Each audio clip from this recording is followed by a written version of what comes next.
ඉතින් කොහොමද ඔයාලට මාව බලන ඔයා ගොඩාක් ආදරෙන් මම පිළිගන්නවා. ඉතින් අද වීඩියෝ එක විශේෂ වෙන්නේ කොණ්ඩේට ආදරය කරන අයට, කොණ්ඩේ වවා ගන්න ආස අයට, කොණ්ඩේ ඝනකම වැඩි කර ගන්න ආස අයට, කොණ්ඩේ පරිස්සම් කරගන්නේ කොහොමද කියලා දැනගන්න ආස අයට මේ වීඩියෝ එක වැදගත් වෙයි.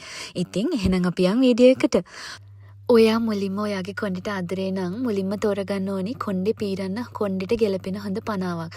විශේෂයෙන්ම දැති ඈත පනාවකින් කොණ්ඩේ පීරනවා නම් තමයි අපේ කොණ්ඩේ කැඩෙන එක අඩු කරගන්න පුළුවන් වෙන්නේ. ඉතින් මේ වගේ ලී පනාවක් එහෙම නැත්නම් ලී වලින් හදපු කොම්බ එකක් ඔයාට හොයාගන්න පුළුවන් නම් ඒක ගොඩාක්ම හොඳයි කියලා කියනවා. කොණ්ඩේ කැඩෙන එක වළක්වන්න ප්ලාස්ටික් පනා වලින් පීරනවට වඩා ලී එකක් හොයාගන්න පුළුවන් නම් හොඳයි.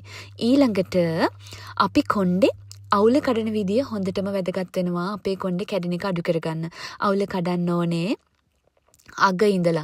ඒ කියන්නේ මේ වගේ කොණ්ඩේ දෙකට බෙදාගෙන හරි මේ වගේ එක පැත්තකට අරගෙන හරි අග ඉඳලා මුලට තමයි කොණ්ඩේ අවුල ලිහන්න ඕනේ.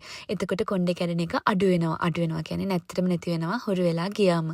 ඊට පස්සේ මෙන්න මේ විදිහට ඔයාට පුළුවන් නම් හැම උදේකම මේ විදිහට කොණ්ඩේ අවුල ඔක්කොම කඩලා ඉවර වෙලා කොණ්ඩේ ඔක්කොම මෙහෙම පහලට දාලා හොඳට විනාඩි 10ක් විතර මෙහෙම හොඳට පීරන්න හිස් කබලේ ලේ ගමනාගමනය වැඩි වෙලා ඔයාගේ කොණ්ඩේ වැවෙන වේගය වැඩි වෙනවා. ඉතින් ඔයාගේ කොණ්ඩේ වවා ගන්න කැමති නම් try කරලා බලන්න.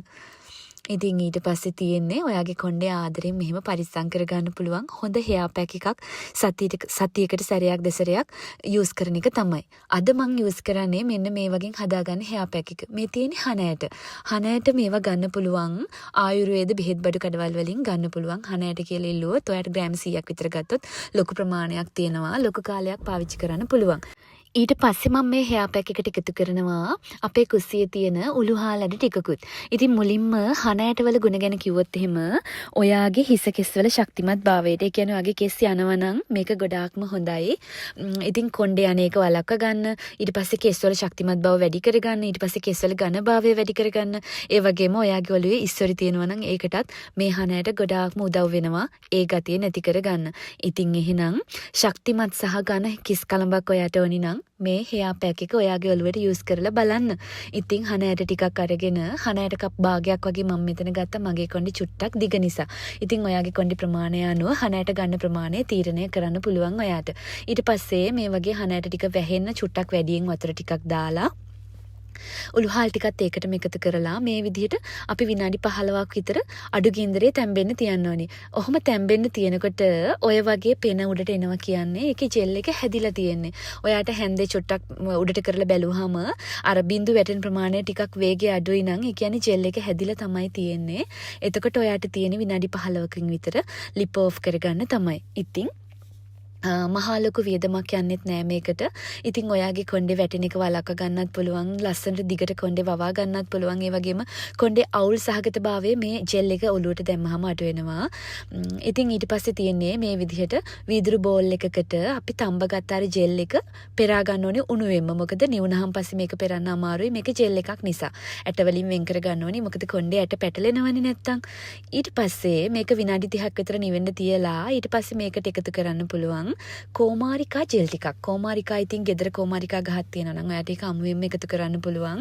එහෙමනම් තවත් ගුණයිනේ. ඉතින් මෙහි හොයාගන්න නැති නිසා මම මේකෙන් කෝමාරිකා ජෙල් ටිකක් තමයි එකතු කරන්නේ. ඊට පස්සේ මේ විදිහට මම පුරවලා තේ හැන්දක් වගේ ප්‍රමාණයක් කෝමාරිකා ජෙල් මේකට එකතු කරනවා. ඊට පස්සේ කෝමාරිකා ජෙල් කොහොමද කොණ්ඩේට හොඳයිනේ. ඊට පස්සේ මේකට ඔයාලට පුළුවන් විටමින් E කරලක් දෙකක් එකතු කරන්න. මම විටමින් E ගත්තේ නෑ. විටමින් E අඩංගු ඔලිව් ඔයිල් තමයි මම මේ එකතු කරන්නේ. ඔලිව් ඔයිල් වල ස්වාභාවිකවම විටමින් E තියෙනවා. ඉතින් ඒක නිසා මම ඔලිව් ඔයිල් වලින් තේ හැඳි දෙකක් එකතු කරා. ඔයාට විටමින් E නැත්තම් ඔයා ගන්න hair oil එකෙන් තේ හැඳි දෙකක් එකතු කරන්න කිසිම ගැටලුවක් වෙන්නේ නෑ. ඊට පස්සේ තියෙන්නේ මේ විදිහට කොණ්ඩේ දෙකට බෙදාගෙන ඔයාගේ කොණ්ඩේ මුල ඉඳලා අග වෙනකන් ඊට පස්සේ හිස් කබලේ මේ හැම තැනක හොඳින්ම ආලේප කරගන්න තමයි. ඉතින් මේක ඔළුවේ ගාලා විනාඩි 30ක් විතර තියලා ඊට පස්සේ පිරිසිදු වතුරෙන් හොදලා අයින් කරන්න තමයි තියෙන්නේ. ඔයා කලින් දවසේ ෂැම්පු කරලා පහුවදා මේ hair pack එක දානවා නම් ගොඩාක් හොඳයි. මොකද මේ hair pack එක දාලා ෂැම්පු කරන්නේ නැතුව හොදලා අයින් කරනවා නම් ඒකේ ගුණ වැඩි. එහෙම නැත්නම් ෂැම්පු ටිකක් ගාලා අයින් කරන්න. ඊළඟ දවසේ දානකොට කලින් දවසේ නාලා ඊළඟ දවසේ නිකන් කොණ්ඩේ හොදන්න මේ hair pack එක use කරන්න පුළුවන්. ඔන්න ඔහම මං ගාලා ඊට පස්සේ නාන්න තමයි තියෙන විනාඩි 30ක් ඉඳලා. බලන්නකො නාලා ඉවරුනාන් පස්සේ වේලුනාම මගේ කොණ්ඩේ මෙන්න මේ විදියට හොඳට කීකරුවට තියෙනවා. ඉතින් try කරලා බලන්න. ඔයාගේ කොණ්ඩේ යනවා නම්, ඔයාගේ ඔළුවේ ඉස්සොරි තියෙනවා නම්, ඔයාගේ කොණ්ඩේ දික් කරගන්න ආසයි නම් මේ hair pack එක try කරලා බලන්න. තවත් අලුත් hair treatment අරගෙන ඉස්සරහදී හමු වෙමු.